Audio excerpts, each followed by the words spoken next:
guy has lied so much about my record. He's basically mocked everybody with personal attacks. I don't think the people of America are interested in a bunch of bickering school children. Slugfest in the Motor City. The Republican presidential hopefuls go at it once again. Well, tonight the four remaining presidential hopefuls met in Michigan to debate foreign policy, domestic policy, the military, and the future of the Supreme Court. And of course, just minutes into that debate, it quickly turned ugly with Donald Trump, Marco Rubio, and Ted Cruz trading insults back and forth while John Kasich tried to stay above the fray. Let's talk about this some more. KCAL 9 political reporter today, Bryan, joins us now with more on yet another heated GOP debate. This time, it's in the Motor City. Jeff, it doesn't matter where it is. It hardly matters at all. But what does matter is that this time the political reality and the clock ticking on his opponents. Donald Trump had a bullseye on his back from the moment this debate began.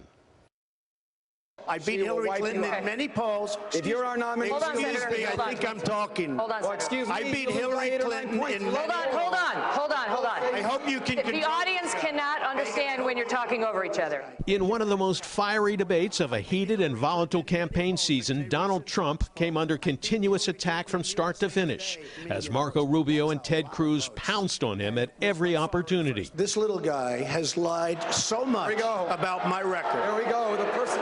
He has lied so much about my record. Mr. Rubio, Senator Rubio, why don't you let him finish? And just to throw a little more gas on the fire, Fox political commentator Megyn Kelly, whom Trump had previously refused to appear with at an earlier debate, was one of the debate moderators. She asked him about a court opinion that the victims of the alleged Trump University scam were like the victims who were fleeced by convicted Wall Street swindler Bernard Madoff. This is what the Court of Appeals found. They said that the plaintiffs against you are like the Madoff victims. That led to this series of heated exchanges about the Trump University lawsuit allegations. When they finally realized what a scam it was, they asked for their money back, and you refused to give them their money back. I gave many people their money back. Then why don't you tonight say you're going to give the money back? Let me just see. Okay, Senator Rubio, let him answer. Why doesn't he make that pledge right now? Let him answer. Go ahead, Mr. Trump. We will see who's right at the end of a few years. Almost all of them said it was terrific. In fact, Mr. Trump, 1/3 of the plaintiffs in that case demanded refunds. He's trying to do to the American voter what he did to the people that signed up for this course. He's making promises he has no intention of keeping. And it won't just be $36,000 that they lose. It's our country that's at stake here. Excuse me. The real con artist is Senator Marco Rubio, who was elected in Florida and who has the worst voting record in the United States Senate. He doesn't go to vote. He's absent. He doesn't go. Now, the people of Florida can't stand him. He couldn't get elected dog catcher. Is this the debate you want playing out in the general election?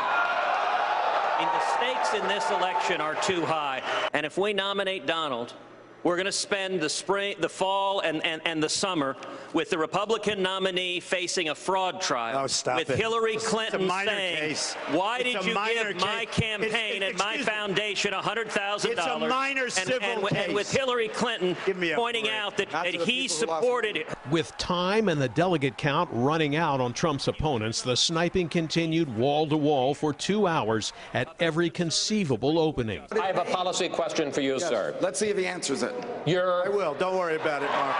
Don't worry about it. Don't worry about it, little Marco. I will. All right, well, let's hear Big Don. Donald. Don't worry about it, don't worry about it, little Marco. The one issue that was only briefly discussed with no attacks was the speech by Mitt Romney blasting Trump as totally unqualified to be president.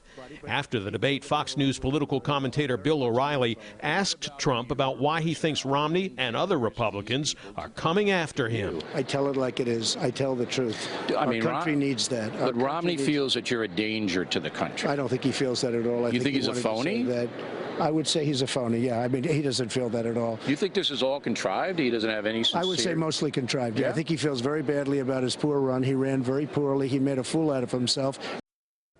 Well, with Florida, Michigan, and Ohio coming up in the next 2 weeks, the Republican candidates have to make their stand now, because by the time those primaries are complete, it may be too late for anyone but Donald Trump. And tonight's debate is proof the tension level is rising. And I don't think it can get much higher than it was tonight, right? Well, tonight's debate capped off a very wild day for the GOP. Here's Dean Reynolds with a back and forth between Mitt Romney and Donald Trump earlier today.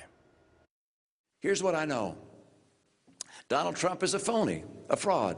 He's playing the members of the American public for suckers. He gets a free ride to the White House, and all we get is a lousy hat. The man who lost a race many Republicans thought was winnable said Trump is a sure loser in a general election.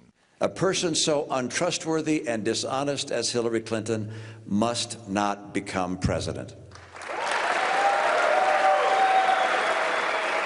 Of course, a Trump nomination enables her victory. He said Trump's policies would create recession at home and disrespect abroad. What he said about on 60 Minutes, did you hear this? It was about Syria and ISIS, and it has to go down as the most ridiculous and dangerous idea of the entire campaign season. Let the most dangerous terror organization the world has ever known take over an entire country? He stopped short of saying Trump supporters are misguided, but he urged them to reflect and reconsider. The bullying, the greed, the showing off, the misogyny, the absurd third-grade theatrics. He's not of the temperament of the kind of stable, thoughtful person we need as leader. And Romney anticipated some blowback. Watch, by the way, how he responds to my speech today.